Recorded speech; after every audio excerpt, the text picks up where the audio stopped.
son goal, c'est d'être fontaine. Le but ultime. Pour moi, si le mec c'est un connard, il le sera au 7e date aussi. Et justement, j'étais après très surprise quand j'avais des couples autour de moi qui me disaient que justement, eux, ça pouvait leur arriver de pas le faire par exemple pendant un mois et que ça changeait rien dans leur relation. T'as la lente entre meufs, Ouais. on twerk sur des bateaux. Ouais. Comme si ça devenait trop intense. Et moi-même, je suis là, j'enlève sa main, tu vois. Ouais. Je suis gênée.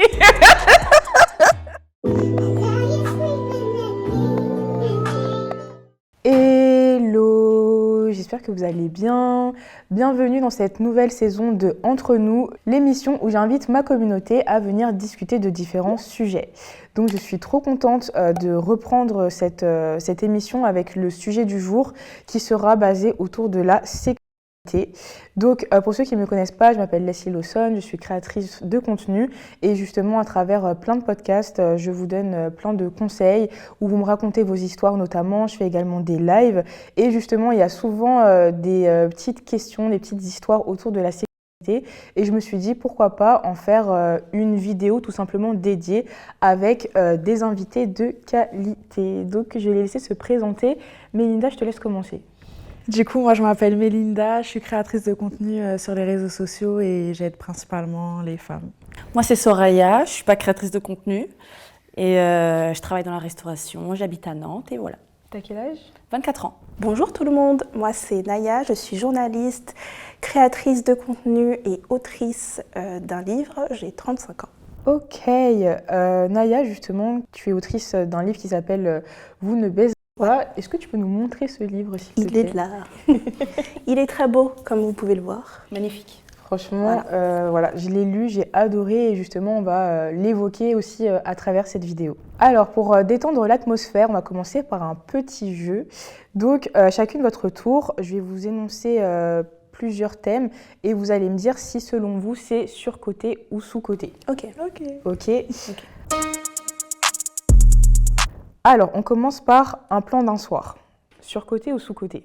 Sous-coté. Surcoté. Et toi ? Sous-coté, ça voudrait dire que genre c'est mieux que ce qu'il paraît, c'est ça ? Exactement. Ouais. Ni l'un ni l'autre. Je fais la meuf chiante. En fait, chacun a envie. S'il y a des personnes qui trouvent ça sous-coté, pour moi, c'est OK. Sur-coté, pour moi, c'est OK. Et en fait, je trouve que ça dépend trop de l'énergie avec qui du mec avec qui tu as le date.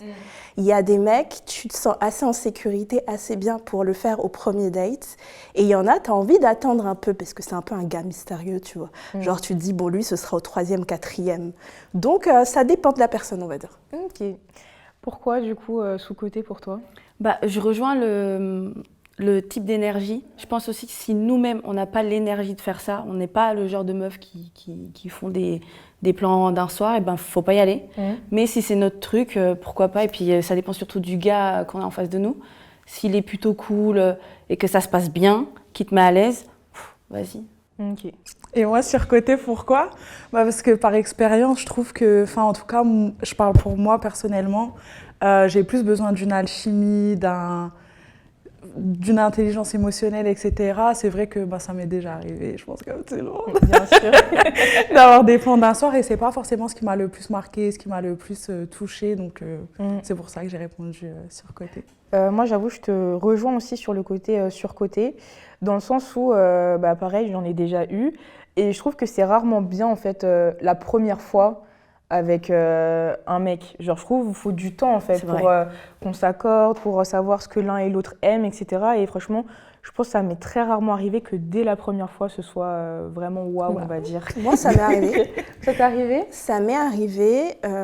Vraiment, c'était... En plus, je le fais hyper rarement, puisque moi aussi, en vrai, j'ai besoin grave de parler avec la personne. Mais là, je le sentais. Et après, on s'est mis en couple, parce que genre, on a tellement kiffé. C'était tellement bien, rien que le sexe en lui-même était tellement bien. L'alchimie, on se faisait rire. Le matin, c'était bien. Il m'arrivait avec un hello princesse. J'étais là, genre, c'est mon gars. Et en fait, on s'est mis ensemble après. Ouais. On a été un couple pendant un moment. Et donc, ça peut arriver. Oui. Ouais.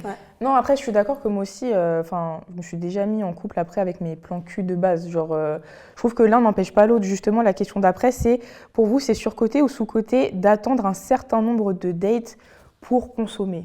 Ouais, pour moi, c'est surcoté aussi. Surcoté, ouais. Ouais. Et toi, Naya? Ça dépend.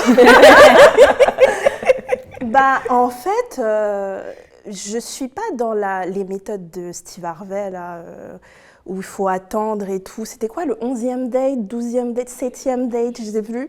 Il a écrit un livre où il disait qu'il fallait attendre un certain nombre de dates avant de consommer. Ah ouais, t'es là, tu comptes, quoi. Ouais, tu comptes et tout, et tu te dis, c'est cette date Ouais, et c'est tout. là. Parce que, mais en fait, pour moi, si le mec c'est un connard, il le sera au 7e date aussi. Il peut te ghoster au 7e date. Totalement. Et il pouvait te ghoster au premier date. Si c'est un gars bien, même si au premier date tu consommes, il sera bien sur toute la ligne. Je suis grave d'accord avec, Oui. avec toi. Donc, c'est vraiment pour moi au feeling. Comment vous le sentez? Si vous avez envie d'attendre, vous ne le sentez pas, ben, attendez. Mais si vous voulez le faire, en tout cas, ne culpabilisez pas ou ne vous sentez pas en mode facile. On va revenir d'ailleurs sur ce terme-là, juste parce que vous avez envie de le faire le premier soir. Surcoté ou sous-coté la première fois? Surcoté. J'ai répondu surcoté à chaque fois, mais ouais, surcoté de fou. Pourquoi surcoté? Parce que je trouve qu'on nous vend un truc, ouais, soit ça va être génial, ou soit ça va être horrible. Et je pense que c'est vraiment à l'appréciation de chacun. Chacun a sa propre expérience et je pense que on ne devrait pas forcément avoir des informations comme ça pour que chacune d'entre nous puisse le vivre vraiment à l'instant présent. Donc, Ouais, c'est vrai qu'on se met une pression de fou. Oh là là, j'avoue que la première fois, c'est une dinguerie. C'est vrai. Sous-coté ou surcoté alors? Franchement, je n'ai aucune idée. Je pense que je suis comme ça. Ouais. Ouais, je suis comme ça. Ouais, je pourrais pas répondre à la question là. Moi, pour moi, c'est surcoté aussi, dans le sens où on en fait tout un pataquès, parce qu'en fait, il y a beaucoup de sexologues et de sociologues, de professionnels qui remettent en cause la notion de virginité. En fait, la virginité, c'est un outil patriarcal pour diriger les femmes, parce que du coup, on leur dit « attention, ta première fois, ça veut dire que tu ne seras plus la même personne après ». Et je pense que ça met beaucoup de pression à quelqu'un, alors que je pense qu'il faudrait moins se soucier de ça, mais plus se soucier d'être avec une personne en qui on a confiance, avec qui on se sent à l'aise, que ce soit une bonne personne. Si moi, par exemple, j'avais une fille et qu'elle voulait faire sa première fois, je me dirais pas « oh, elle va perdre sa virginité, elle va perdre quelque chose ». Je ferai en sorte que ce soit un bon gars. Je pense que j'aurai plusieurs dîners avec, je le regarderai dans les yeux. Je dirais pour voir si c'est vraiment un bon gars. Si je vois que c'est un gars tranquille, bien, qui l'aime et tout, franchement, go, Ouais, tu go. vois. Ouais. Non, je suis grave d'accord avec toi. On sacralise trop pour moi la première fois, ce qui te met une pression énorme sur les épaules, alors que comme l'a très bien dit Mélinda, en vrai, c'est pas qu'on s'en fout, parce que bien évidemment que c'est un cap qui est passé dans la vie, mais il faut pas en faire un big deal. Ça sera très rarement très incroyable et ça n'a pas besoin d'être horrible non plus, super douloureux. Tu perds ton Ça, c'est innocence, vrai. etc. Ouais. Non, en fait, franchement, tu te réveilles le lendemain matin. Ça change rien du change tout. dans ta vie, enfin, Ouais. en soi. Ouais. Donc voilà. Dernier point, les grosses billes. Surcoté ou sous-coté? Naya, je veux t'entendre en premier. Elle sait. Je vais toute rouge là. Elle sait. Moi et Leslie, on était dans un podcast qui s'appelle Hotline, on n'arrêtait pas de parler de ça. Elle connaît mon avis. C'est surcoté, les gros zizi, excusez-moi. C'est surcoté de ouf, en tout cas pour moi. Je sais que j'ai des copines qui aiment trop ça. Genre, j'ai une copine, elle dit si c'est pas gros et tout, moi, ça me fait rien, j'aime pas et tout. Je peux entendre le truc. Je trouve qu'on sous-estime grave les médiums dits parce que, du coup, les moyennes et tout. Et j'ai l'impression aussi, il y a beaucoup de mecs qui ont une moyenne et en fait qui voient des pornos et qui se disent c'est ça qui fait plaisir aux meufs et qui sont dans un imaginaire de il m'en faudrait une énorme, alors qu'il y a plein de meufs, ça les dérange absolument pas. Comme moi, franchement, si elle n'est pas énorme, je m'en fous complètement. Et au contraire, les grosses, j'aime pas tant parce que je trouve qu'on n'a pas de possibilité de mouvement trop... Tu peux pas faire des dingues, tu vois, genre, tu peux pas faire des poses de ouf parce que du coup, moi je trouve que ça fait mal. Ça fait mal, ouais, je suis Ouais, d'accord. voilà, ça fait mal, tu sais, tu peux pas te mettre dans des poses de ouf. Donc franchement, surcoté. Surcoté de ouf, je suis d'accord. Ouais. À cause de la douleur aussi? Ouais, moi, c'est surtout la douleur en vrai. Ouais. Mes meilleurs plans, ça a été des médiums justement. Ouais. Les gros, ça fait trop mal. Non. Je suis gênée. Non, mais en vrai, je dirais ni l'un ni l'autre. C'est ni surcoté ni sous-coté. Je pense que ça dépend vraiment de comment ça se passe avec la personne. Et aussi de comment elle va l'utiliser, Exactement. de ce qui va être possible de faire. Et aussi de l'intérêt qu'il va prendre pour toi, tu vois. Est-ce qu'il va vouloir te faire plaisir? Est-ce qu'il va juste voir machin et tout? Donc voilà ce que je répondrais. Cette question, je suis toute rouge là. Moi, j'avoue, je dirais aussi que c'est surcoté et les hommes veulent trop en avoir une énorme, une grosse et sont complexés. Enfin, ça m'est déjà arrivé de dire qu'en gros, j'aime bien et il est en mode « Ah, t'es sûr et tout ?» parce que c'est pas aussi gros que « ça y est !» Enfin, voilà, faut arrêter de montrer aussi que t'es pas confiant à ce point-là juste parce que ta bite, ça fait pas 25 cm en fait. Enfin, faut se calmer. Ou alors la question, celle de tes ex, est-ce qu'elles étaient plus grosses? Ouais, on me l'a La déjà comparaison, posé, cette ouais. question. Ouais. Et toi, t'es là, t'inquiète. Mais vraiment, il n'y a pas de bonne réponse à cette question. Enfin, tu veux savoir quoi? Même c'est bizarre, tu veux que je recommence à ça là Ouais. Genre, Maintenant, c'est le moment en fait. Et puis j'ai l'impression que si tu lui dis elle est moins grosse que celle de mon ex, mais je prends plus de plaisir, il le prendra quand même mal parce qu'elle est moins grosse. Et du coup, moi, j'ai commencé à réfléchir sur est-ce qu'ils veulent vraiment nous donner du plaisir ou ils veulent s'auto-valoriser. J'ai l'impression que les gros, c'est l'équivalent des mecs de la salle, tu vois. Tu vois, un truc où, en fait, il y a plein de meufs qui aiment les mecs genre normaux ou un peu musclés ou vite fait, même les mecs avec un petit ventre, ça ne nous dérange pas. Et ils sont convaincus qu'il faut des muscles énormes pour plaire aux meufs et tout. Mais en fait, c'est pour se plaire entre eux. Tu vois, qui a la plus grosse, qui a les plus gros muscles et tout. Tu vois. Je suis bien d'accord avec toi. Donc voilà. En tout cas, c'est unanime, c'est surcoté. Alors, on va commencer un petit peu à rentrer dans le vif du sujet. On va commencer par aborder le premier point qui est la masturbation. Parce que je pense que le sexe, finalement, ça commence pas à deux, mais ça commence avec soi-même. On pense que ça arrive tard, genre que ça arrive vers 15, 16, 17 ans. Surtout entre nous, les femmes, j'ai l'impression que la masturbation, c'est très très très tabou, alors que moi j'ai ce souvenir que très jeune, dès que je suis arrivée au collège, les hommes ils étaient déjà là à se vanter, qu'ils étaient déjà là en train de se masturber, de se branler, de regarder des pornos, etc. Alors que pour nous les femmes, c'était vraiment la honte internationale si tu te touchais vraiment... Enfin, même des fois, on pouvait se poser la question entre nous, c'était vraiment en mode « Ah non, j'ai mis de la vie, je fais pas ça, etc. » Alors que apprendre à connaître son corps, je trouve qu'on sous-estime l'âge auquel ça commence. D'où le fait, mais ça peut-être qu'on en reparlera, que pour moi, c'est important d'éduquer les enfants, enfin, assez jeunes finalement, à toutes ces questions-là. En tout cas, justement, dans ton livre, Naya, tu abordes cette question-là. Tu dis que toi, tu as commencé à te masturber à l'âge de 12 ans, mais qu'à cette époque-là, tu t'en fichais des hommes, même ça te dégoûtait de coucher avec eux. C'était juste quelque chose de personnel et quelque chose où tu culpabilisais aussi énormément parce que justement, tu savais pas trop ce que tu faisais à ce moment-là. En fait, c'est un peu les mécanismes des enfants qui se frottent sur les oreillers, les trucs comme ça, tu vois. Et en fait, à l'âge de 12-13 ans, les mecs déjà parlaient dans ma classe de masturbation, du fait qu'ils se masturbent, etc. Sauf que, en fait, la masturbation, c'était quelque chose de très masculin. C'était les hommes, comme ils aiment trop le sexe, etc., ils se masturbent. Mais en tant que meuf, on te voit toujours trop jeune, on se dit, ben non, c'est un enfant à 12 ans, alors que l'équivalent masculin, il a le droit de se masturber. Et en fait, c'était totalement détaché du sexe. C'était mon rapport à mon corps, c'était comme manger un bon plat. Genre, je mange une pizza 4 fromages, tu vois. C'était un truc, mais vraiment qui n'avait rien à voir, parce que j'étais pas attirée par les garçons, j'avais pas du tout envie de coucher avec un mec, ni même de l'embrasser à 12 ans, pas du tout. C'était juste le rapport au plaisir et moi-même, quoi. Et je culpabilisais énormément parce que déjà dans ma famille, on n'en parlait pas. Entre copines, on n'en parlait pas. C'était plus vers 15 ans que tu commences à parler du sexe avec tes potes et tout. Et personne n'en parlait. Et du coup, j'avais l'impression d'être la seule au monde à le faire. Et plus tard, j'ai parlé à des gens qui me disaient, à des meufs qui me disaient, non, moi aussi, quand j'étais jeune, 13 ans et tout, j'ai commencé à me masturber. Et ça soulage et tu te dis, t'étais pas, tu vois, genre, il n'y avait pas un problème avec toi, quoi. Totalement. Non, je suis grave d'accord avec toi, surtout que moi j'ai aussi ce souvenir que 6e, 5e, moi je pense que j'ai eu mes règles justement vers 12 ans. Ouais. Et justement, en fait, moi je le savais pas encore, mais j'ai développé du vaginisme, ça veut dire que j'arrivais pas en fait à à avoir accès à la pénétration, mais tout, que ce soit tampon, doigt, et même ensuite, fois, c'était archi compliqué. Et du coup, c'est vrai que moi, j'ai ces souvenirs où j'étais à la piscine et où je devais mettre des tampons quand j'avais mes règles.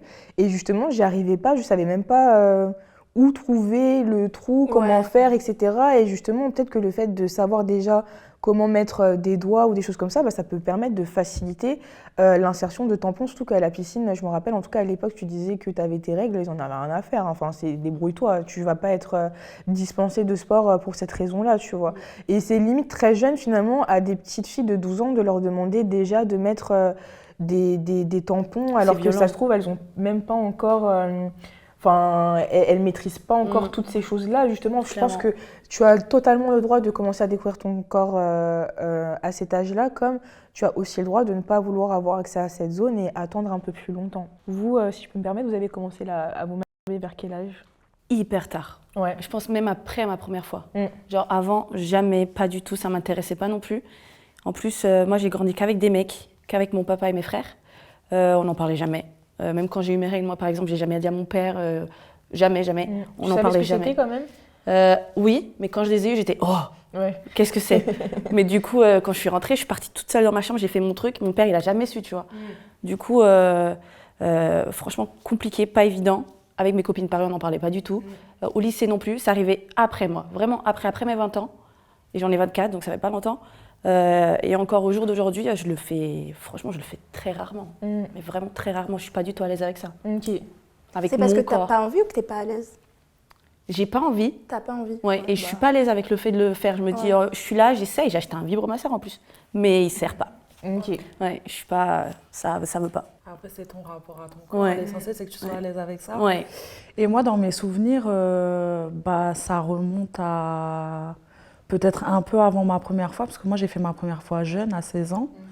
Et par contre, j'ai vraiment le souvenir que c'était grave la honte de toucher son corps, même d'en parler avec qui que ce soit, c'était grave. Enfin, j'ai pas le souvenir d'avoir pu échanger de ça avec mes copines et tout. Et c'est vrai que c'est beaucoup plus à l'âge adulte, avec le fait d'apprendre à apprécier mon corps, à le connaître et tout, que j'étais beaucoup plus à l'aise déjà de le faire et d'en parler. Et je trouve que ça améliore nettement la vie sexuelle, même avec un partenaire, quoi.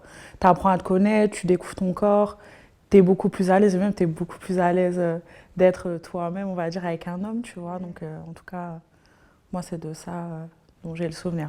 Pas forcément jeune, mais très tabou de fou. Et même pendant l'acte. En fait, moi, je conseille à des meufs qui disent qu'elles n'ont jamais d'orgasme quand, par exemple, la pénétration avec un mec, dans les relations hétérosexuelles, etc. Et après, je leur demande, mais est-ce que tu as des orgasmes quand tu le fais toute seule? Et elles me disent, oui, tout le temps. Et je fais, en fait, il faut introduire la masturbation dans l'acte avec la personne. Et souvent, elles ont honte parce qu'on est face à des mecs où quand tu vas te toucher pendant l'acte, ils vont penser qu'ils ne sont pas assez performants. Alors que ça n'a rien à voir, c'est parce que le clip, c'est cool et tout.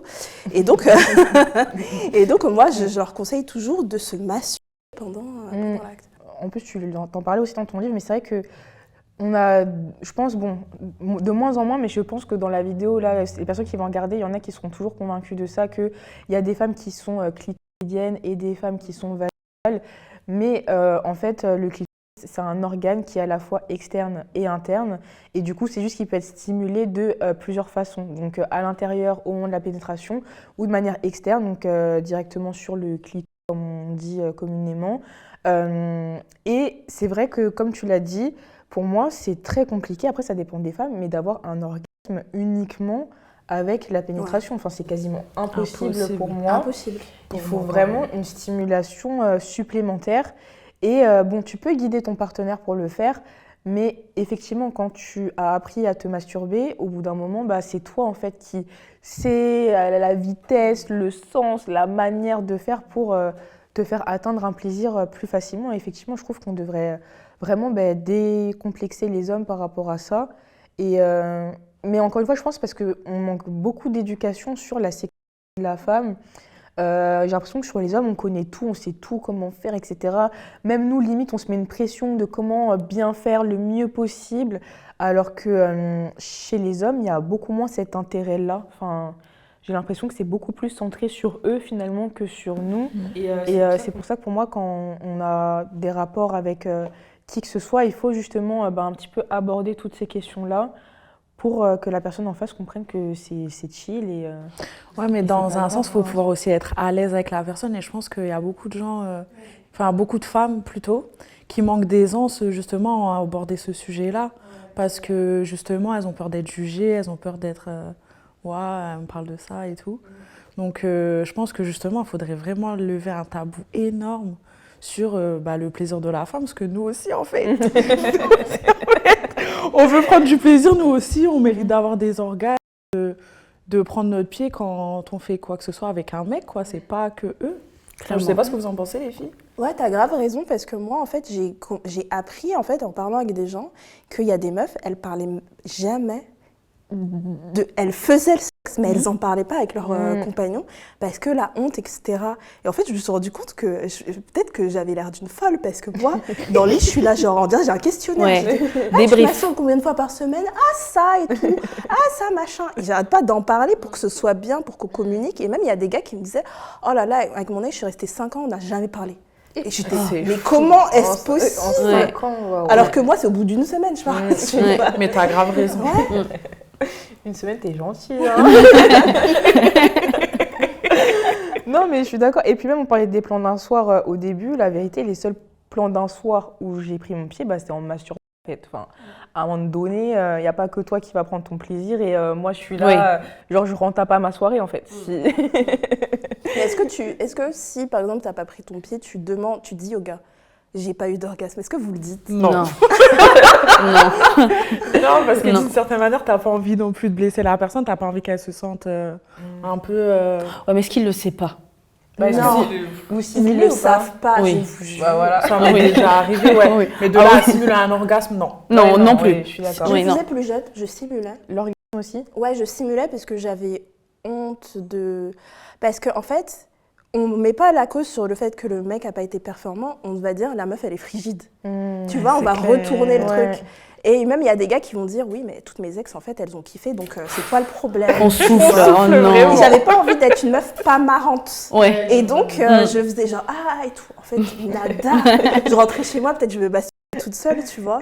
Mais il y avait rien qui s'était passé. Il y a rien de plus frustrant quand t'as pas atteint le moment. Il faut vraiment finir après. Genre tu peux pas rester comme ça en fait. Alors justement, par rapport à tout ce qui est, aussi je voulais aborder ce point-là, tout ce qui est en rapport avec la virginité, la sacralisation de la virginité, est-ce que vous avez un peu subi cette pression plus jeune qu'il fallait attendre un certain stade dans votre vie justement pour consommer la première fois? Donc ça peut être le mariage, ça peut être un certain âge, ou est-ce que vous avez eu l'impression que vous l'aviez fait et du coup vous vous sentiez moins pur que les autres? Enfin, est-ce que vous avez déjà été confronté à cette question-là? Moi, non.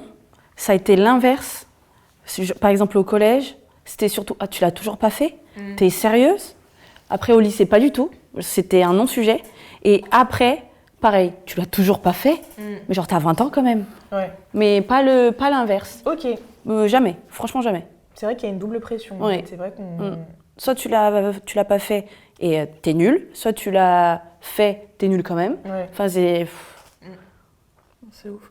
Moi, non, franchement, pas du tout. C'est vrai qu'à la maison, c'est pas du tout un sujet qu'on abordait déjà. Okay. Donc, il y avait vraiment pas de sujet autour de ça. Et j'ai pas du tout ressenti cette pression, absolument pas. Okay. Et ni l'un ni l'autre. Pas comme toi, du coup. Alors moi, oui. C'était bizarre parce qu'à la fois avec mes parents, puisque mes parents étaient religieux, etc., on n'en parlait pas. C'était pas un sujet, on parlait pas de sexe. Mais autant, tu savais, il y avait une espèce d'épée au-dessus de moi où je ne devais pas le faire avant le mariage. Mais c'est parce qu'on lisait des textes religieux et que c'était dit dans les textes religieux. Mais on le lisait, mais on n'en parlait pas. J'en parlais pas avec ma mère, on ne parlait pas de désir, de si j'ai envie, qu'est-ce que je fais, etc. Ça, jamais.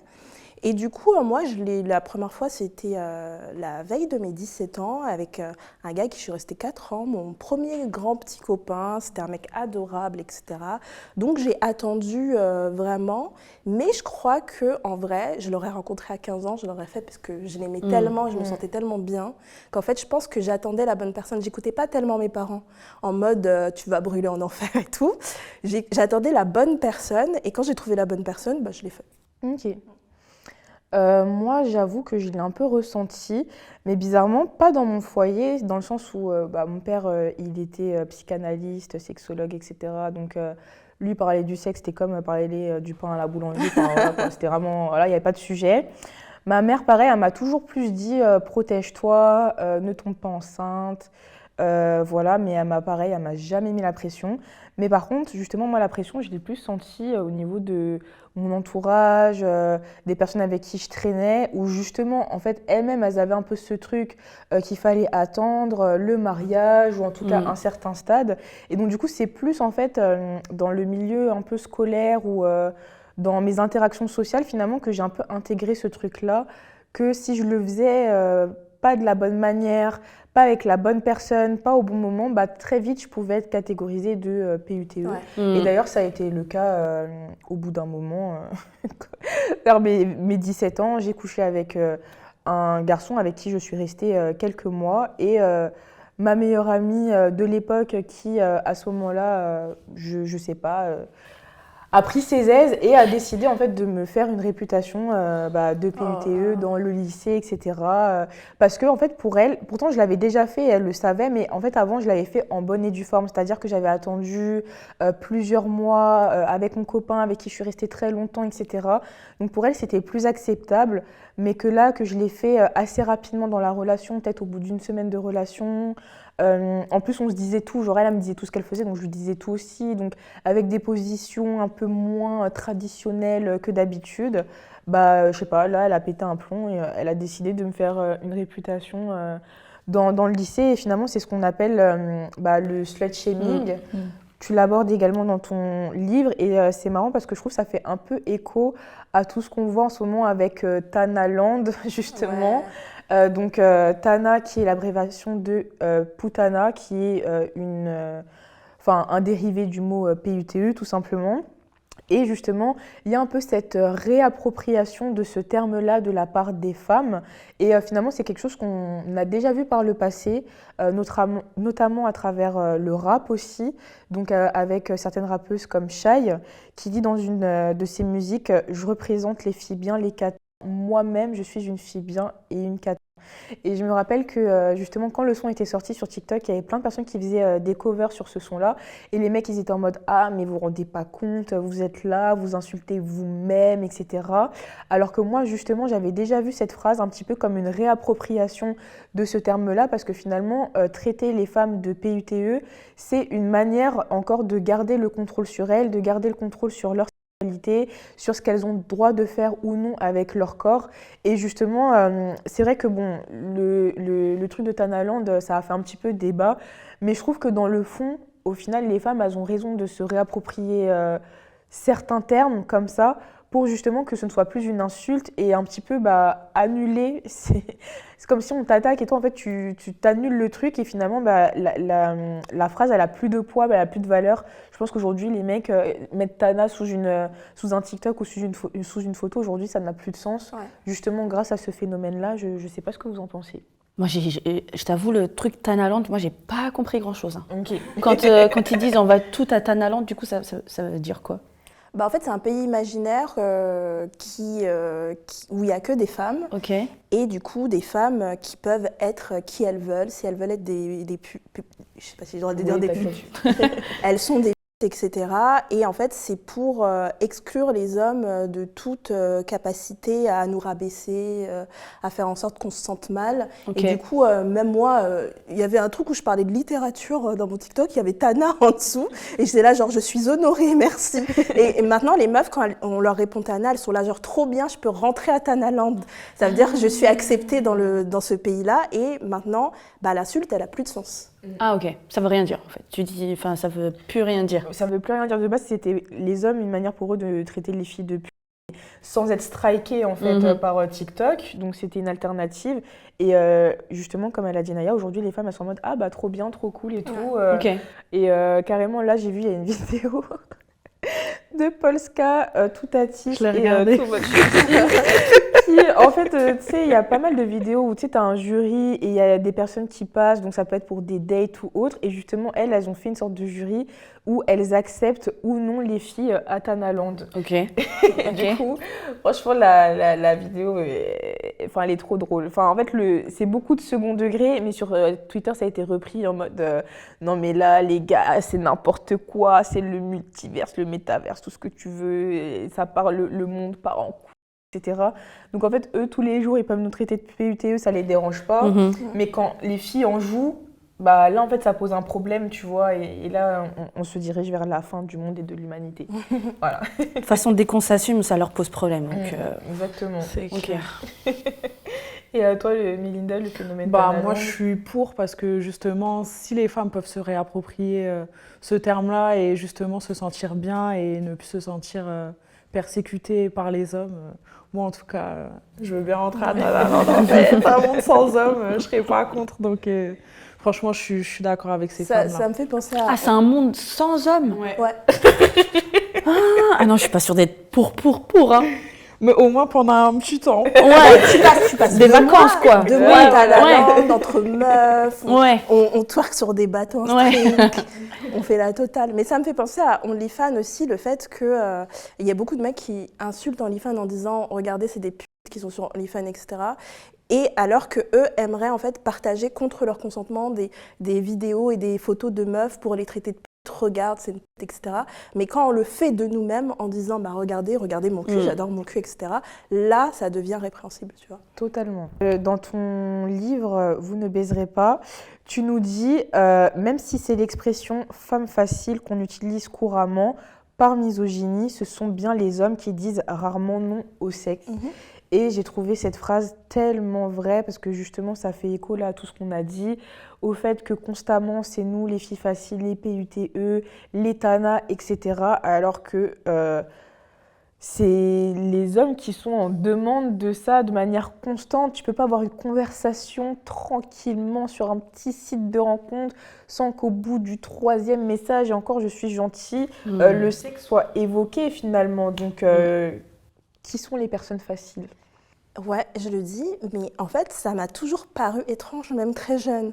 Parce que je voyais tout ce que les mecs faisaient pour baiser, mais des trucs invraisemblables, des trucs, c'était la honte, franchement, pour aller ken. Et c'était nous les p***. Alors que plein de meufs mettaient grave du temps à le faire. Par exemple, moi, je m'étais fait traiter de p***. Alors qu'un mec, je l'avais vu genre plein de fois, c'était mon petit copain officiel et tout, on faisait plein d'activités ensemble. À un moment, on a commencé à s'embrasser, faire des petits trucs. J'étais une p***. Mais les mecs qui, par exemple, envoient des premiers messages sur les applis, ça te dit de b***, etc., eux, c'est pas des putes et c'est toujours trop bizarre, je trouve.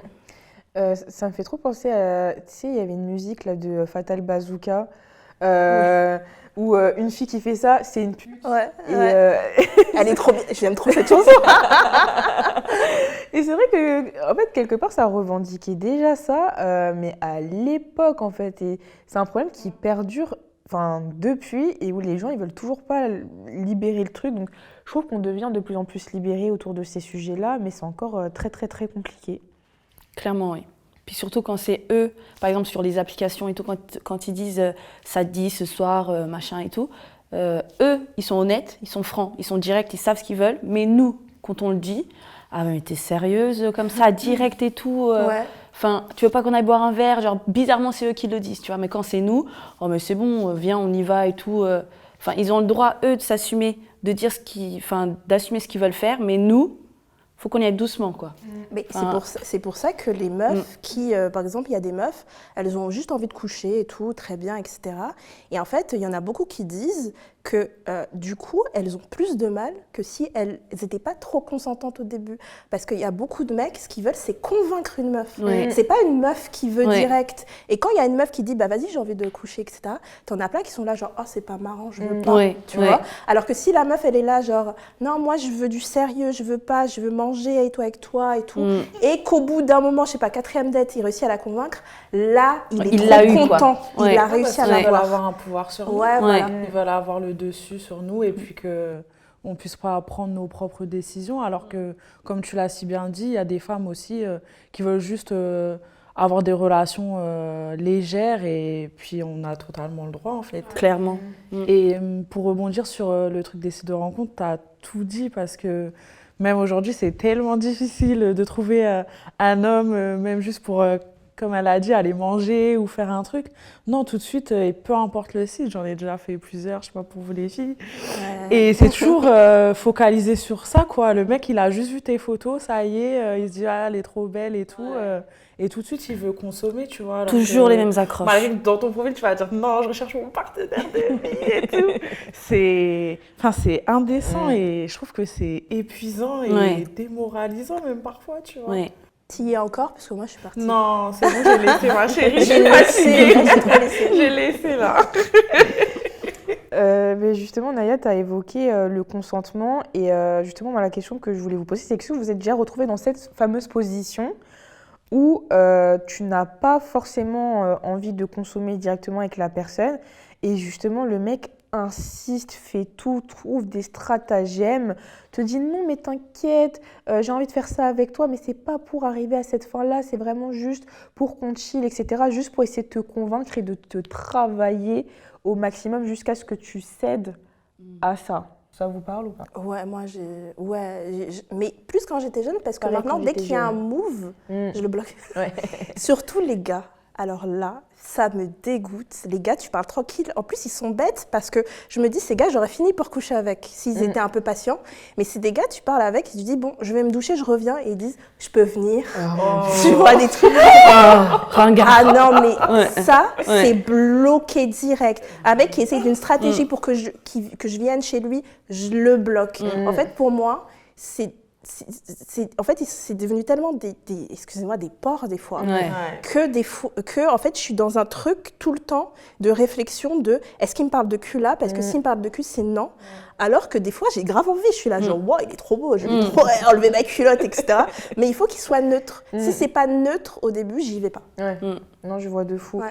Moi, comme tu l'as dit, c'est aussi plus jeune. Je me rappelle vers mes 19-20 ans, quand je flirtais avec des mecs et justement que j'étais pas aussi ouverte que je le suis aujourd'hui, que je voulais un peu plus attendre avant d'eux, je me rappelle que vraiment, ça rentrait dans des stratagèmes de fou pour réussir à m'avoir en fait. Genre, vraiment, j'ai je sais pas combien d'anecdotes par rapport à ça. Et quand on a évoqué un peu tous ces sujets autour du consentement, que j'ai vu que j'étais loin d'être un cas à part, que ça arrivait à plein d'autres femmes et tout, c'est là où j'ai réalisé qu'en fait, c'est chaud et c'est un problème beaucoup plus présent qu'on le pense. Parce qu'il y en a plein qui pensent que...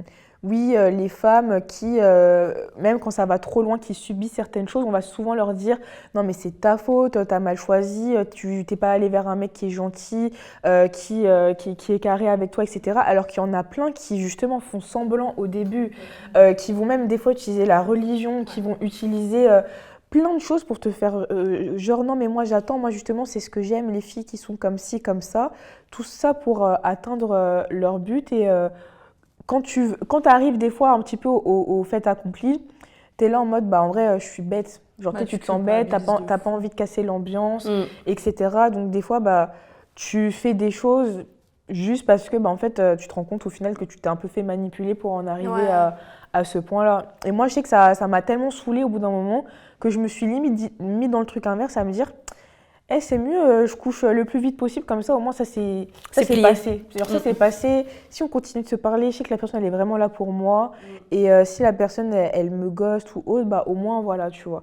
Comme tu l'as dit, des fois j'ai l'impression que quand tu montres que c'est compliqué, dans la tête de certains hommes ça devient un défi, ça devient un challenge à relever et finalement la personne elle n'est pas là pour toi, elle est là juste pour essayer de te convaincre d'arriver à ses fins.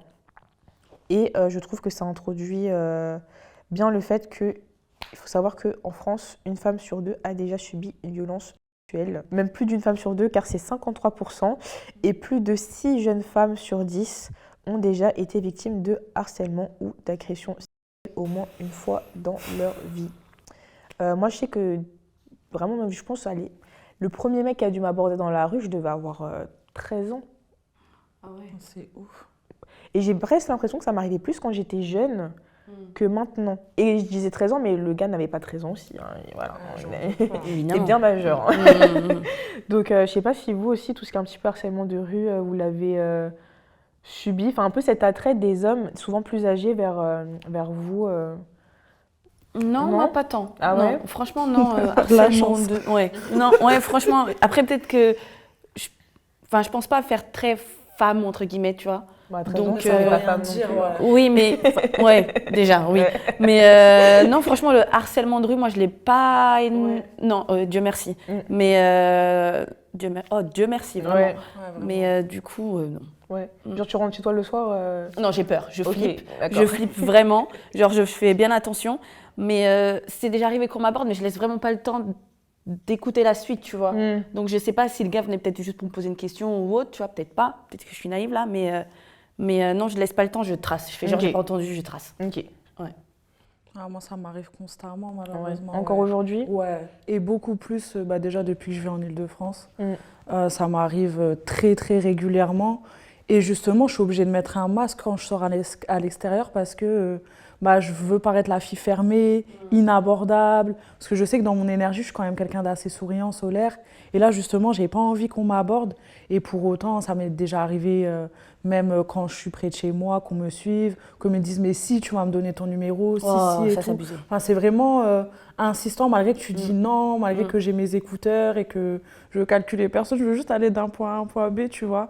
Mais c'est vrai que non, je trouve que les hommes, ils sont lourds et que justement, ils respectent pas ce non, j'ai pas envie. Non, parfois, tu es même obligé de mettre une petite bague et tout pour pas te faire embêter, mais justement, ça les arrête s'en même fichent pas. même, Donc, ça les arrête c'est vrai que moi, je trouve que c'est quand même un poids dans mon quotidien, pas tous les jours, mais régulièrement. En plus, quand tu es une femme, que tu aimes bien t'habiller sexy, mais tu le fais pour toi, tu vois. Mais je trouve que justement, en fait, le problème, c'est vraiment les hommes, le fait qu'ils insistent et le fait qu'ils veulent pas juste nous laisser tranquilles, tu vois. Donc, ouais, malheureusement, c'est un peu lourd. Tout le temps.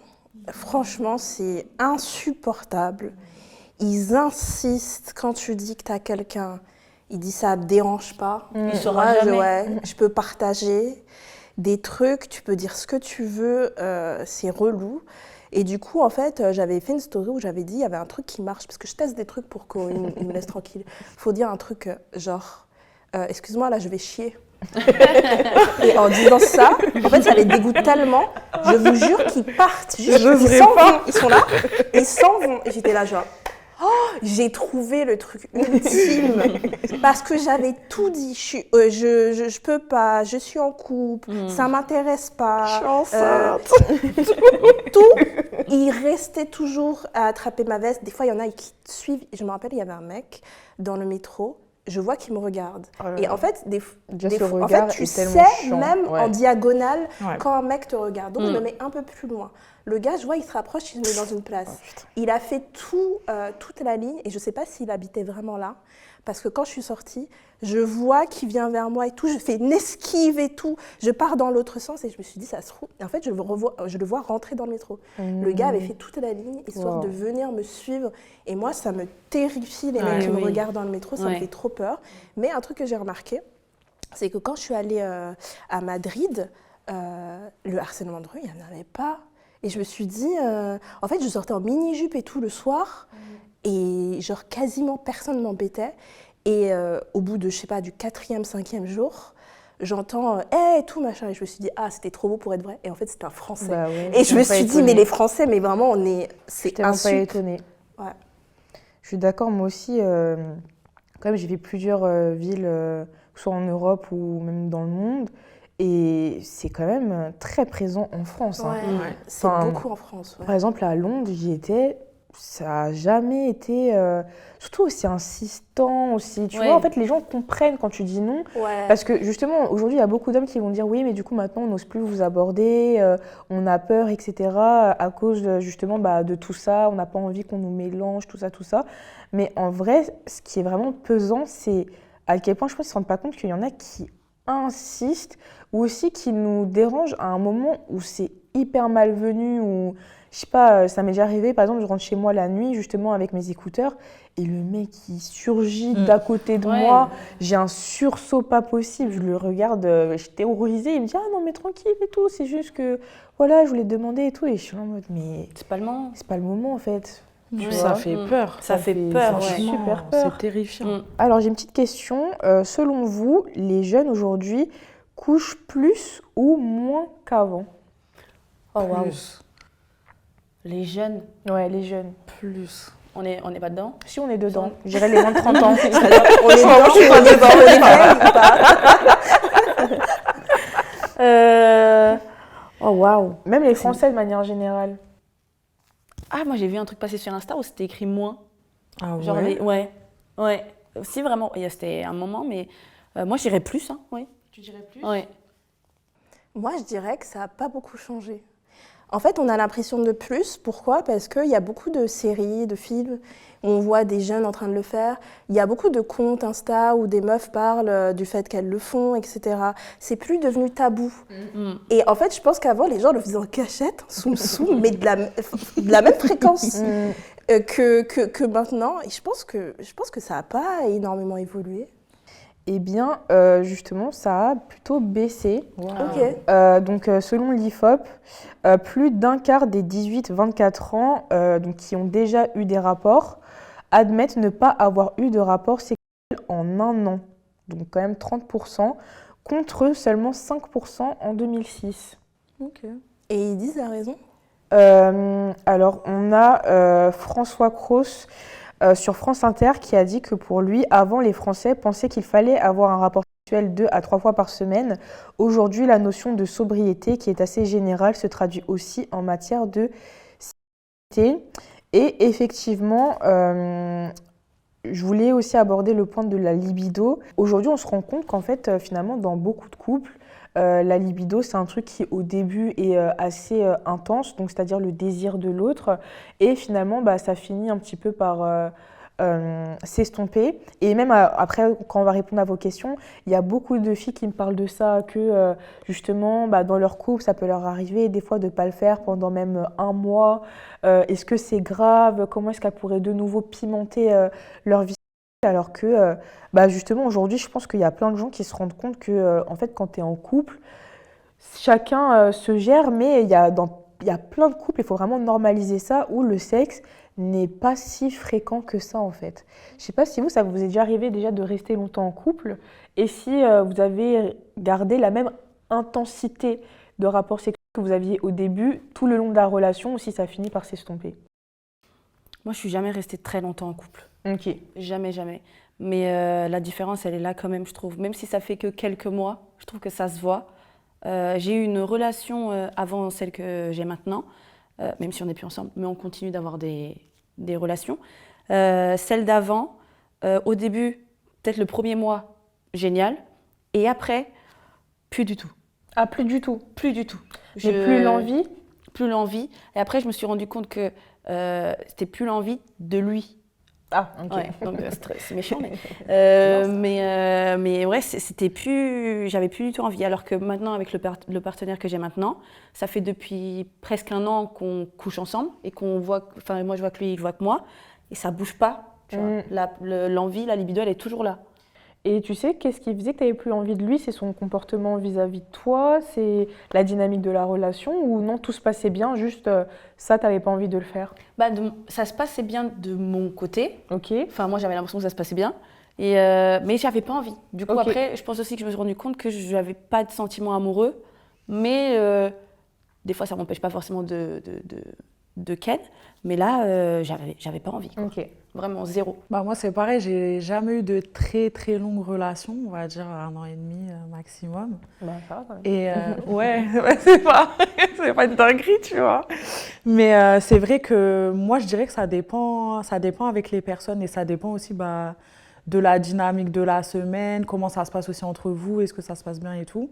Donc c'est vrai que généralement, quand même, dans mes relations, c'était assez constant, on va dire. Ok. Et ça t'est déjà arrivé d'avoir une libido différente de celle de ton partenaire? Ouais, franchement, ouais. Parce qu'il y a des mecs, des fois, t'as l'impression, ils veulent t'envoyer en l'air 10 fois par jour, frère, alors que, bon, au bout d'un moment, voilà quoi. Donc, ouais, ça m'est déjà arrivé. Ok. Et ça te mettait la pression ou pas? Bah, d'une certaine manière, quand même, parce que c'est vrai que moi, j'ai un parcours où j'ai beaucoup donné ça pour être acceptée, pour être aimée. Donc, ouais, ça me mettait la pression quand même. Non, je vois de fou. Alors moi, je trouve que ça peut pas être comme au début.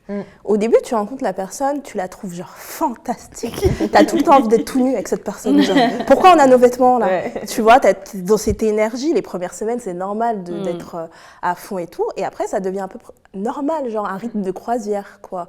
Donc moi, tout le temps, mes relations, au début, c'était tout le temps.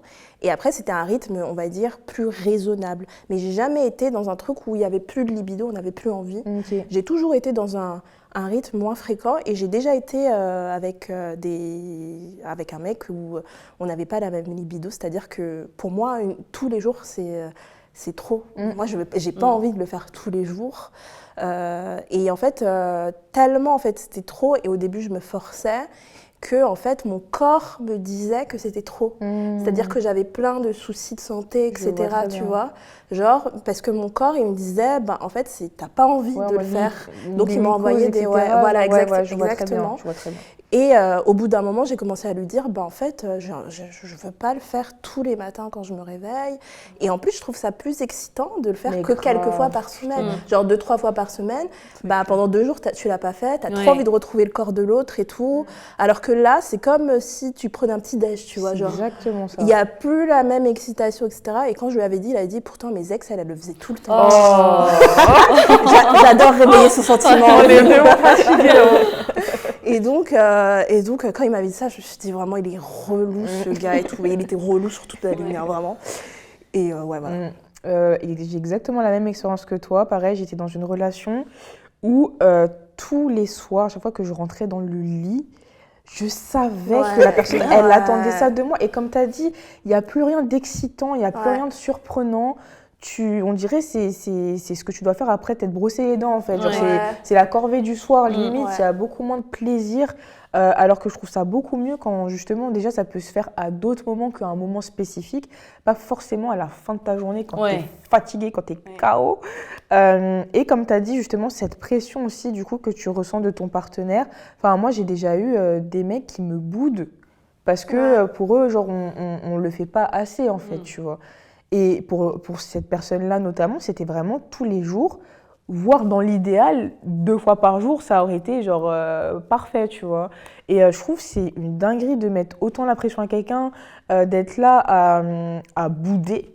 En fait, enfin, je suis désolée, ça fait même partie un peu du consentement. La personne ne veut pas, tu n'as pas à la faire culpabiliser de ne pas avoir envie, de ne pas vouloir.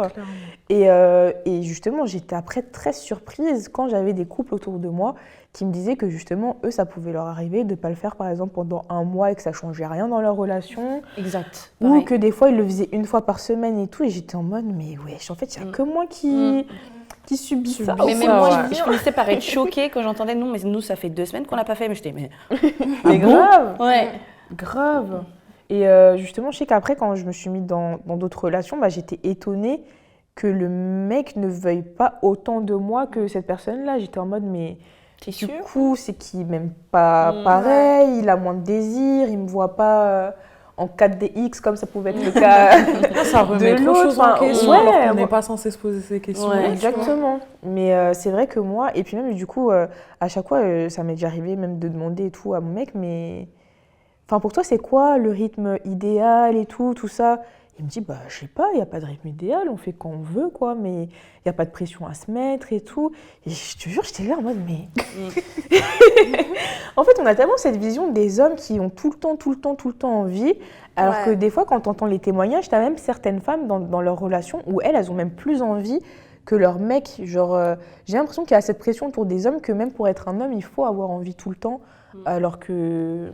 Pas spécialement, un homme, ça reste un humain aussi, hein, avec des envies propres à lui-même. Quoi. Ouais, une libido qui varie en fait. Mais moi, j'avais cette construction pendant longtemps. J'étais persuadée qu'un mec, ça a tout le temps envie. Et comme toi, je m'étais mis avec un mec qui avait envie, genre d'une manière normale. En fait, lui, il était grave sain. Mais il était grave bien. Mais j'étais trop avec des gars toxiques qui voulaient tout le temps, tu vois. Donc j'étais là, genre, mais qu'est-ce qui va pas et tout. Alors que maintenant, je rêve. Si je me mets avec un gars, je rêve que ce soit de temps en temps, soit un gars avec le flow et tout. Alors qu'avant, je trouvais ça trop bizarre. Je suis d'accord avec toi, je suis archi d'accord avec toi. Écoutez, je pense qu'on a fait le tour de la question. Je ne sais pas si vous aviez d'autres questions, d'autres thématiques que vous vouliez aborder. Sinon, on va passer directement à la réponse aux questions des abonnés. Allez, hein. Ok, let's go. Alors, je vous préviens, on en a eu pas mal. On n'a pas eu d'audio, par contre, voilà, vous avez été un petit peu timide sur ça. Mais par contre, on a eu pas mal de messages, donc on va essayer d'y répondre du mieux qu'on peut. Après, voilà, je précise, on n'est pas non plus sexologue, mais en tout cas, on est là pour vous donner un avis extérieur. Alors, ça fait 4 ans que je suis avec mon copain, tout se passe bien, même sexuellement dans la globalité. J'ai des orgasmes, la seule chose, c'est que je n'ai jamais eu d'orgasme fontaine. Ça m'est déjà arrivé de presque l'atteindre, mais je ne sais pas, j'ai un blocage. Je n'arrive pas à me libérer. À noter, quand la sensation devient trop intense, je me sens dans un inconfort. Donc je sais que chaque femme, chaque corps est différent, mais j'aimerais savoir, est-ce qu'il faut à mon niveau que je dépasse cette sensation d'inconfort pour pouvoir l'atteindre, ou c'est juste que ce n'est pas fait pour moi? Moi, je dirais que je suis limite dans le même cas qu'elle, Ok. mais je dirais pas que ma sensation, c'est de l'inconfort. C'est plus comme si ça devenait trop intense. Et moi-même, je suis là, j'enlève sa main, tu vois. Ouais. Et c'est pas évident à gérer. Hein. Mais c'est parce que ça te fait mal? Ça me fait pas mal, mais c'est comme si c'était un trop plein d'émotions, entre guillemets. Et moi-même, je sais pas si je dois continuer, du coup, les dépasser ou juste mollo, tu vois. Et t'as envie de faire pipi ou même pas? Si, un peu. C'est ça l'inconfort en soi, non? Ou c'est vraiment juste de l'envie? Ah, franchement, même moi, je sais pas. Parce que moi, je sais que souvent, c'est que en fait, t'as très envie de faire pipi. Enfin, je trouve que des fois, le plaisir et l'envie de faire pipi, c'est... La sensation, c'est vers le même endroit. Genre, c'est un peu similaire. Et du coup, en fait, pour moi, il faut vraiment en fait, se lâcher et aller, surmonter un peu ce moment d'inconfort ou cette envie de faire pipi. D'ailleurs, on peut aller faire pipi avant. Ça peut nous aider aussi à plus se libérer de ça.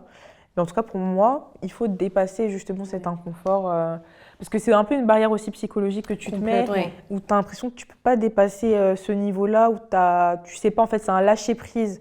Pour moi, l'orgasme, même ça, c'est un lâcher-prise en fait, qu'il faut avoir. Et quand tu l'as jamais expérimenté, c'est très compliqué au début, je trouve, de l'atteindre. Oui. Alors pour moi, c'est deux choses différentes. Ok. Il y a l'orgasme et l'éjaculation féminine. Et en fait, l'éjaculation féminine, c'est souvent pas un orgasme. C'est-à-dire que tu peux être fontaine et faire sortir le jus, mais en fait, ça t'apporte pas un orgasme. Oui. Ça sort tout seul, et souvent ça, c'est quand on met les doigts, et en fait, il y a un chemin, le chemin et tout, ou un peu sur le côté, tu peux appuyer sur un petit truc, où ça va, en direct, tu vas te pisser dessus. Ouais. Et ça va monter, et en fait, ça va sortir, mais ça va pas te donner un orgasme. Okay. Alors que l'orgasme, c'est différent, c'est pas la même chose. Du coup, je sais pas trop ce qu'elle veut, si elle a jamais eu d'orgasme et jamais fontaine, mais en vrai, fontaine, si t'as jamais été fontaine, c'est pas grave. Oui, je suis d'accord. Il y a plein de meufs qui le sont jamais, mais après, si elle voudrait avoir un orgasme, ce qui est pas la même chose, et qu'elle veut le faire, après ça dépend si elle y est arrivée toute seule, elle de son côté, si c'est vraiment que avec le mec, parce qu'il y a des meufs, elles n'arrivent pas à lâcher prise quand le mec est en face. C'est comme si elles avaient un peu honte qu'il y ait quelqu'un. Et dans ce cas-là, je pense que c'est quand tu as vraiment confiance en la personne que tu peux vraiment te lâcher. Ou en parler au partenaire aussi et dire que tu n'arrives pas à atteindre un certain... Ouais. Non, non, c'est vrai. Non, pour le coup, elle arrive à avoir l'orgasme. C'est vraiment son...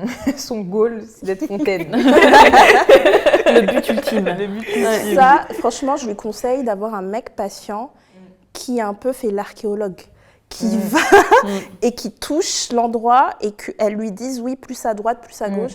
Et c'est comme ça que ça sort. Mais en vrai, tu peux être fontaine sans mettre de doigts. Hein.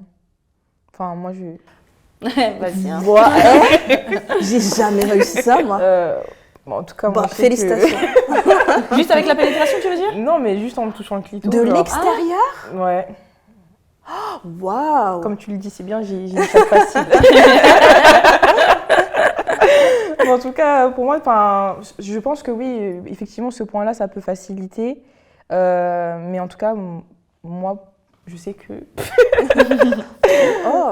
ouais, même de l'extérieur, tu peux. Pour moi, c'est vraiment psychologique. Enfin, faut juste réussir à se libérer. Ok, moi, de- c'était qu'avec les doigts. Ouais, que avec les doigts. Que avec les doigts.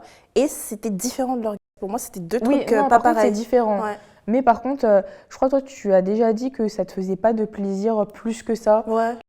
Féminine, alors que quand même, moi je sais que ça m'apporte quand même du plaisir, genre Ok. qu'il n'y ait pas un orgasme, mais ça veut dire quand même que l'excitation elle est beaucoup plus intense que d'habitude. Waouh, je vais penser à vous quand ça m'arrivera. Je vais avoir vos voix dans la tête là. Génial. Je te recommande plutôt de pas penser à nous. Parce que sinon ça reviendra pas. Alors, autre problématique. Je suis en couple avec mon conjoint depuis 5 ans et cela fait depuis plus d'1 an, âge de notre enfant, 15 mois, que je n'ai aucune libido. Aucun problème dans notre couple. Nous avons une stabilité familiale et je ne ressens aucune fatigue liée à ma vie de maman.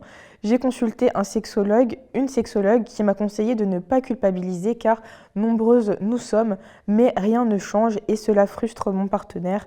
J'ai l'impression que je suis capable d'avoir aucune relation sexuelle pendant des années, mais je ne peux pas contraindre mon conjoint à vivre comme cela, je ne sais pas quoi faire. Ah, c'est vrai que ça doit pas être facile pour elle, du coup, Mm. elle doit avoir une pression psychologique de fou. Ah oui. Ouais. Mais franchement, comme elle lui a dit sa sexologue, en fait, elle peut pas. Enfin, c'est un truc qu'elle peut pas contrôler, en fait, ça peut venir que d'elle. Et je pense que c'est vraiment le temps qui va l'aider. Et puis aussi le fait que son partenaire, il la soutienne dans ça et pas justement qu'il Ouais, qu'il puisse la lui mettre une culpabilise, quelconque ouais. pression. Mm. Parce que sinon, je pense que justement, ça peut retarder le truc. Bon, après, j'ai jamais été maman, mais Ouais. enfin, je me mets à sa place et j'imagine bien que dans tous les cas, elle peut rien faire de plus que ce qu'elle fait déjà. Mm. Je sais pas ce que vous en pensez. Le fait qu'elle dit qu'elle n'a quand même aucune fatigue liée à sa vie de maman, j'ai l'impression qu'elle veut quand même dire qu'elle n'a pas l'impression que ce soit forcément lié à la l'enfant. maternité. Donc c'est pour ça que je me dis peut-être qu'elle doit aussi se poser des questions de si est-ce qu'elle a de l'envie solo ou pas. Mm. Enfin, ou c'est vraiment, elle n'a plus aucune libido, genre il n'y a personne qui l'intéresse. À la fin, j'ai l'impression que personne ne l'intéresse. Et là, je vois pas, enfin, mis à part en parler, si elle veut, avec une sexologue une autre peut-être qui pourra plus la conseiller sur comment retrouver le plaisir. Je sais pas si c'est possible ou pas. Bah, franchement, ça dépend aussi. Comme tu as dit, ça dépend. Est-ce qu'elle a plus envie dans la situation avec son mari, etc. Ou elle a l'impression qu'elle a plus libido. Pour moi, c'est deux choses différentes. Parce que j'ai déjà plus envie d'un gars spécifiquement, mais envie de coucher d'une manière générale. Mais en tout cas, le conseil que je pourrais lui donner, c'est jamais se forcer. Mais son gars a l'air compréhensif parce que ça fait 1 an et qu'il a l'air de vouloir attendre. Peut-être être patiente, parler avec des professionnels et tout, etc. Est-ce que aussi, c'est pas parce que elle le dit, c'est pas à cause de la fatigue, mais est-ce que c'est pas aussi parce que son statut, la famille, tu sais, maintenant c'est une famille. Son mode de vie a changé, c'était plus genre juste elle et son gars, tu vois. Est-ce qu'il faudrait quelque chose pour lui donner envie, peut-être avoir plus de temps pour elle, etc. Même si elle ressent aucune fatigue et qu'elle n'est pas gênée par le fait d'être maman, etc. Est-ce que peut-être il faudrait un climat sexy, genre aller dîner bougie avec son gars, elle le voit sous la lumière de la bougie, elle se dit, tu vois. Je sais pas, réfléchir à plein de questions comme ça. C'est vrai, comment raviver un petit peu la flamme, rajouter un peu de piment, même dans des dates ou des choses comme ça, essayer de se séduire à nouveau peut-être. Parce qu'il y a des gens qui, des fois, ont plus de libido et ils pensent que ça va se soigner en faisant d'autres positions, direct dans le sexe. Ah oui, mais des fois, c'est grave autour. c'est vrai. Dans ce qui se passe, partir en voyage avec son gars, ça peut, genre, si elle peut laisser son enfant à sa sœur et partir un week-end en amoureux, elle va ressentir un petit truc dans son petit cœur, etc. Des fois, c'est des trucs extérieurs. C'est vrai. Et en plus, j'ai déjà entendu des témoignages de femmes qui disent qu'en fait, après avoir eu un enfant, leur partenaire, elle le voit plus que comme le géniteur en fait Ouais. de leur enfant. Genre, il a vraiment le rôle de père, mais des fois, c'est difficile de retrouver cette relation, comme tu disais, vraiment d'amoureux. Et du coup, effectivement, je pense que ça peut être une très bonne piste à explorer. Alors, autre problématique, je n'ai jamais joui avec mon mari et ça fait 5 ans que nous sommes ensemble. Simuler, c'est mon quotidien. Oh. C'est pour Ouh. cela que je peux faire 2 mois sans coucher avec lui. Je ne jouis qu'avec mon vibro et toi-même tu sais, en bon noir. Il ne veut pas de ça durant nos rapports sexuels. J'adore la spécificité. En vrai, moi je suis pas d'accord. Moi, pour moi, il y a quand même des Renois et tout qui sont grave ouverts à ça. Renoir Et, ou blanc ou peu ouais, importe. Il y en a voilà. plein qui refusent, c'est rien à voir Oui, avec oui, les voilà, noirs. je suis d'accord Ouais. que pareil. Donc dans les deux cas, pour moi, c'est un peu un complexe et un préjugé que certains ont que justement c'est à eux de donner le plaisir, c'est à eux seuls, tout repose sur eux, tout est centré autour d'eux. Non, voilà. Qu'est-ce qu'on pourrait lui conseiller? Mon Dieu, la pauvre. Franchement, 5 ans, excusez-moi, Ouais, pardon, 5 je vais faire ans. Ouais. la mean girl peut-être, Ouais, mais mais c'est quoi ce gars? 5 ans. Elle a pas dit 5 mois, elle a dit 5 ans, elle a toujours simulé. Ouais. Et visiblement, le dialogue n'a pas l'air possible, même hors vibro, parce qu'il n'a pas envie du vibro. Déjà, ça a l'air d'être quelqu'un de plutôt fermé à Et l'ancienne. centré sur Ouais. nous-mêmes, Des gens un quoi. peu traditionnels, c'est comme ça qu'on fait, du coup c'est comme ça que ça a marché, donc ça a l'air d'être compliqué d'avoir une conversation de ce qu'elle voudrait. Et franchement, je sais pas, parce qu'il y a des mecs qui sont tellement butés sur leur position, mais moi, je pense qu'après 5 ans, tu peux lui dire la vérité. Quand Ça même. va Ah être ouais, faut le dire. terrible Ouais. de lui dire, enfin, lui dis pas genre en mode « tu m'as jamais fait jouir ». Ça, c'est un peu Simuler, trop mon violent. quotidien. C'est un peu violent aussi. Mais je pense que tu peux lui expliquer que, en gros, les relations sexuelles que vous vivez, t'as pas ton max de plaisir. Que, en fait, tu ressens pas ce que tu aimerais ressentir. Que si lui, il a envie de continuer, il y aura que lui qui va kiffer à fond et que elle va être un peu sur le côté. Ça va le vexer, mais je pense que c'est un bon électrochoc quand il y a des gens qui sont des mecs qui sont un peu fermés, tu vois. Ouais, et moi aussi, je trouve que, en fait, dans ce genre de rapport, on centre trop, pour moi, le rapport sexuel autour de la pénétration, alors que la masturbation, genre même chacun, vous masturbez chacun de votre côté, mais vous êtes côte à côte, ou tu te masturbes pendant le rapport, ou tu fais une pause parce que voilà, t'as besoin d'un petit moment de répit, lui il se masturbe à côté. Enfin, en fait, je pense qu'il faut vraiment déjà être d'accord avec insérer la masturbation dans la relation. Et là, pourquoi pas, si lui, il te voit utiliser ton vibro, il est en mode ah non et tout, je veux pas de ça, pourquoi pas alors lui donner le vibro pour que lui te fasse du plaisir avec, genre peut-être insérer ça pour que il ait l'impression quand même d'avoir un minimum de contrôle, Ouais. et que c'est quand même lui qui t'apporte ce plaisir, et peut-être essayer de déconstruire le truc un peu petit à petit comme ça, genre pas y aller où directement tu touches toi-même, et peut-être lui l'inclure dans ce moment-là pour qu'il puisse aussi c'est un voir, partage, quoi. comprendre, même voir à tes réactions que tu prends vraiment du plaisir à ce moment-là et que c'est pas à prendre personnellement, surtout après 5 ans de vie commune. Quand même, je pense que c'est normal de vouloir rajouter des petits extras, genre. C'est clair. Quelle Vraiment. sainte. Je serais partie. Ah oui. Mais justement, est-ce qu'il faut pas, elle va est-ce que c'est pas choquer son mieux qu'elle mec. perde pas son temps, quoi? Moi, je pense qu'apraprès avoir fait des stratégies, comme l'a dit Leslie, tout Et que ça, ça marche pas. et que ça marche pas, un moment, franchement, va chercher il faut ailleurs, quoi. s'amuser. Hein, Ouais, au ouais, lit. ouais. T'essayes et tout. Et même sans le vibro, lui dire est-ce que tu peux essayer de me toucher? Et la manière dont toi tu te touches et tout, s'il dit non catégorique, je pense qu'il faut Ouais. réfléchir Il et fait- peut-être aller voir ouais. ailleurs. Il a un souci, le garçon. Thérapie de Ouais. couple. Bon, allez voir, on n'a pas dit tromper, hein. On a juste Oui, dit, non, pas tromper, oui, non, pas non, mais tromper, parce non, qu'on connaît pas les tromper. gens, alors, quand ils vont remixer, c'est pas ce qu'on a dit. Alors, nouvelle petite problématique, je complexe pendant les relations sexuelles à cause de mon poids. Oh. Hmm. c'est vrai que aussi j'ai eu beaucoup de discours qui vont dans ce sens de femmes qui me disent que au cours de leur relation, elles ont pris voilà, 5, 10, 15 kilos, etc. Et que du coup aujourd'hui, elles sont beaucoup plus complexées qu'avant dans leur intimité avec leur partenaire. Donc déjà, je ne sais pas si ça vous est déjà arrivé et comment vous avez fait pour essayer de passer au-dessus de ça. Moi, j'ai jamais eu ce complexe-là. J'ai toujours été à l'aise avec mon corps. J'ai jamais été du genre à vouloir les lumières éteintes. Au contraire, moi, j'aime bien quand il y a la lumière du jour, quand je vois bien. Donc, je pourrais pas me placer en tant que femme qui A déjà vécu ça? ouais, qui est mal à l'aise dans son corps et tout, parce que c'est vraiment pas le cas. Mais j'ai des potes, par exemple, par contre, qui sont assez mal à l'aise et qui veulent les lumières complètement éteintes. Et ça, moi, ça me fait trop de la peine. Enfin, Ouais, c'est horrible. complètement. Enfin, regarde, toi, t'es fraîche là. Mais grave.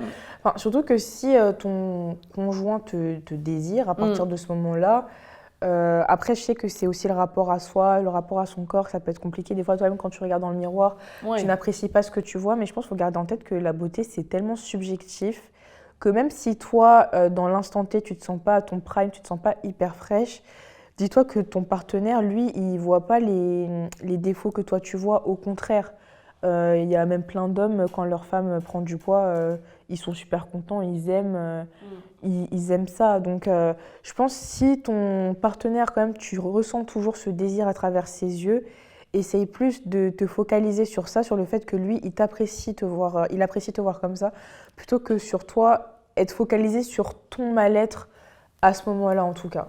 Et j'espère que c'est pas lui, justement, qui lui rabâche en mode t'as pris du poids et tout, fais attention. Parce que là, Là, ton bagarre. mari, il est pas bien, ma chérie. Ouais, non. Ouais. Oui, parce que là, par contre, l'inverse, c'est totalement possible. Hein. Ouais. Aussi, les mecs qui te complexent de fou, parce que, surtout après l'accouchement, des fois, tu vois des récits d'hommes. Ouais. T'es là en mode, mais ça va pas la tête ou quoi, genre. Elle a porté ton enfant, elle a porté la vie, elle a créé des organes. Tu es qui, toi? Tu es qui, toi, en fait? Je suis une femme de 21 ans et j'ai jamais réussi à atteindre l'orgasme, que ce soit solo ou avec mon partenaire. C'est frustrant pour tout le monde et je sais que le fait de ne pas réussir en solo n'aide pas mon partenaire pour le guider. Pourtant, ce n'est pas l'envie qui manque et je passe de très bons moments avec. À part aller consulter un sexologue, ça me fait trop peur. Que conseillez-vous? Alors, je sais qu'il y a une espèce de pression à l'orgasme, aux relations sexuelles incroyable en ce moment. Il y a beaucoup de comptes Instagram qui parlent de cul, etc. Donc on se dit, oui, pourquoi moi j'en ai pas d'orgasme, c'est pas juste, etc. Mais le rapport sexuel peut être genre très bien sans orgasme. Moi, je pense qu'il faut déculpabiliser les femmes qui en ont pas. Parce que je pense que quand tu es un peu dans une psychose de l'avoir, c'est là où ton corps va pas faire en sorte que tu l'aies. Et je pense que quand tu lâches prise et que tu te dis, bah, je peux partager un super moment, j'ai la chance d'avoir un mec hyper attentionné qui me fait des bisous là où il faut, je ressens grave du plaisir grâce à la peau, grâce à, je sais pas, la pénétration, quand il me touche, etc. Quand tu es bien détendu, si un orgasme doit venir un jour, il viendra. Après, solo, ça dépend aussi de plein de facteurs parce que je sais que généralement les meufs qui ont du mal à avoir un orgasme, c'est parce que elles sont plus sensibles à la pénétration. En fait, quand t'as le clitoris, parce que ça n'existe pas, quand c'est externe, c'est hyper facile. Quand t'es jeune, t'es là, ça monte. Il y a des meufs, elles ressentent genre pas grand-chose. C'est vrai. Et c'est vraiment un truc qui se passe au fond. Et du coup, il faut trouver le bon angle de pénétration, le machin. Et même, ça veut dire que quand tu te masturbes tout seul, il faut te pénétrer. Alors que moi, quand je me masturbe, c'est que pareil. externe, tu vois, je rentre jamais rien à l'intérieur. Et du coup, je pense que c'est une exploration de son corps, c'est essayer de voir ce qui marche ou ce qui marche pas. Mais je pense que déjà, déculpabilisation et le fait de ne jamais, ça peut paraître terrible ce que je veux dire, ne jamais vivre d'orgasme dans sa vie, c'est OK. Genre, c'est pas grave, il faut pas genre être triste de ça. Ouais, ça n'enlève pas le bon moment que tu peux passer Bah avec ouais, la personne, grave. le moment de partage. Et justement, il ne faut pas laisser reposer son plaisir sur un orgasme parce que sinon, tu passes à côté de tout ce qui s'est passé avant grave. ça. Et ouais, je suis totalement d'accord avec ce que vous avez dit. Et aussi, j'ajouterais vraiment essayer d'explorer quelles sont nos zones érogènes en fait. Quels sont les endroits qui font monter le plaisir. Parce que ça aussi, je trouve que ça participe énormément au moment présent. Et comme tu l'as très bien dit, ne pas se focaliser uniquement sur il faut que je l'ai, est-ce que cette fois-ci je vais l'avoir, l'orgasme, je trouve que c'est aussi très psychologique. Enfin, il faut vraiment, dans ta tête, faire une sorte de vide et penser qu'au moment T, en fait, et te laisser aller. C'est un lâcher-prise qu'il faut avoir sur soi, qui est difficile à atteindre au début, en tout cas. Et en plus, comme tu le dis, tu as 21 ans, tu es super jeune. Exactement. Ouais, Il y en a, grave. ils en ont pas avant 50 ans. Quoi. Ouais, donc voilà, c'est vraiment un lâcher-prise à avoir. Et si c'est un challenge, que ce soit pour toi ou pour ton copain, bah, ça peut aussi rajouter une pression qui crée un blocage, quoi. Moi, je suis dans son cas, hein, en vrai. Ouais. Ouais. Par contre, j'éprouve énormément de plaisir pendant les rapports, mais il n'y a pas, que ce soit solo ou avec mon partenaire, il n'y a pas. Ouais. Mais ça n'empêche que on a passé un super bon moment et enfin, Ouais, ça t'as quand vient même pas. envie de réitérer, Ouais, etc. Enfin oui, voilà, c'est carrément. pas. Ouais. Ouais. Et puis je me dis, comme tu viens de dire, elle a que 21 ans, j'en ai que 24. Enfin, faut pas se mettre la pression, quoi. Et franchement, t'es pas la seule, ça m'est arrivé pendant des années. Pareil enfin, que toi. Vraiment. Mm. Donc, je pense qu'on peut être beaucoup à se rejoindre là-dessus. Je suis d'accord avec toi. Alors, nouvelle problématique. Quand j'étais petite, on m'a coupé le clitoris. Je ressens aucun plaisir avec un homme. Quand je fais l'amour, je fais semblant d'avoir du plaisir alors que R. Donc là, pour répondre à cette problématique, j'ai déjà reçu un témoignage d'une femme qui justement a subi ce qu'on appelle une excision. Et il faut savoir que en fait, tu peux te faire opérer pour ça. C'est une opération qui est très rapide. Comme on l'a dit, le clitoris, en fait, c'est un organe qui est assez complet. Et en fait, il suffit vraiment genre, de tirer dessus. Donc, par une voie médicale, bien évidemment. Mais en tout cas, tout est pris en charge par la Sécu si tu es en France pour pouvoir justement retrouver ce plaisir-là. Donc, en tout cas, sache que c'est totalement possible avec l'aide d'un médecin. C'est récent, non? Cette Que- opération. Je savais pas du tout avant que cette femme du coup vienne témoigner de son C'est trop bien. expérience. Franchement, Je c'est savais pas du génial, tout ouais. avant. Et justement, je pense que c'est quelque chose qu'il faut relayer un maximum. Ouais, vraiment. Parce que Parce moi, je savais que, pas, tu me l'apprends, ouais. c'est ouf. Et il y a plein de femmes qui, justement, ont subi une excision et qui ne sont même pas au courant. La fille que j'ai reçue, elle l'a su à ses 20 ans, je crois, ou 21 ans, elle ne le savait pas avant. Nouvelle problématique, depuis quelques jours, je vois un mec que j'ai rencontré sur Tinder et ça se passe bien. Et à chaque fois qu'on le fait, s'il n'y a pas eu fellation avant, il n'éjacule pas. Mais quand je lui demande s'il a kiffé, il me dit oui, sans plus de détails. Et moi, je me pose pas mal de questions, surtout que j'ai toujours côtoyé des mecs avec qui on faisait des débriefings après chaque rapport. Et cette fois-ci, ça me perturbe, je sais pas comment l'aborder. Surtout que notre type de relation n'est pas encore défini, on n'en a pas encore parlé. Merci de m'avoir lu. Faut qu'elle y aille franco, hein. Ah oui. Ouais. Faut Mais il qu'elle lui a pose la l'air question. fermé, hein, non? Ah ouais, Ouais, genre oui. Oui. Allez. Mais après, ouais, j'avoue, il dit juste oui sans plus de détails. Oh, ça se fait pas. Ouais. Bah, ça amène Ah, à se moi, poser 1 milliard de questions. Ah bah oui. Mais surtout que nous, on se prend trop la tête. J'ai l'impression qu'on se pose 15 000 questions. Ouais, mais nous, parce que nous, on veut toujours s'améliorer, je trouve, Ouais. alors que Ouais. lui, là, il Il y en veut a pas. qui hein. devraient prendre exemple. Donc du coup, pour moi, je pense que tu dois aussi un peu te poser certaines questions sur comment est-ce que tu envisages la suite de cette relation. Si de base, déjà, il y a des sujets aussi tabous, des choses que tu peux pas aborder simplement. Parce que je pense que quand même, la base d'une relation, qu'elle soit définie ou non, c'est quand même la communication et de pouvoir se dire les choses. Donc si déjà il est là, il n'est pas très ouvert à parler de ça, je pense que ça peut être un peu compliqué après pour la suite, quoi. Bah oui. Pour leur relation à eux, ça va pas être évident, quoi. Mais on n'a pas parlé du fait qu'il a besoin d'une fellation. Ouais. C'est vraiment spécifique, hein. J'avais jamais vu ça. Ça, c'est pas le genre de mec qui a regardé trop de et qui se dit sans fellation, je peux pas y arriver.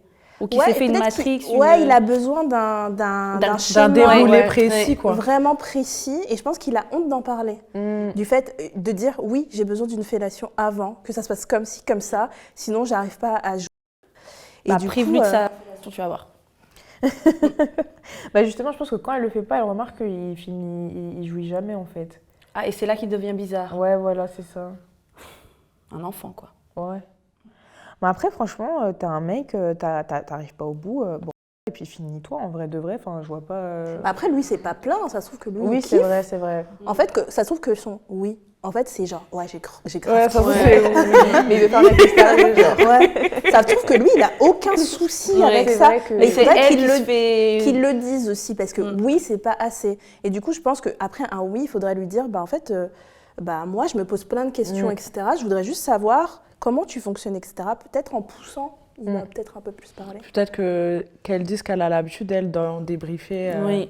habituellement et que du coup, bah, elle aimerait pouvoir faire la même chose avec Mm. lui, quoi. Totalement. Même pour instaurer un climat de confiance, etc.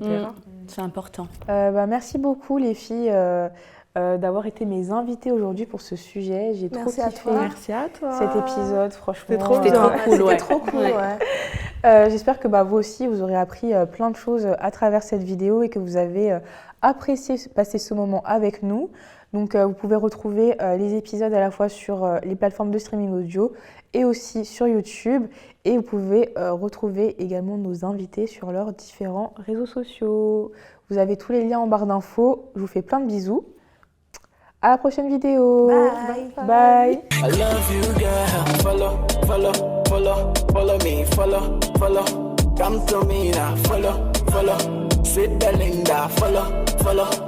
Oh yeah, follow me, follow.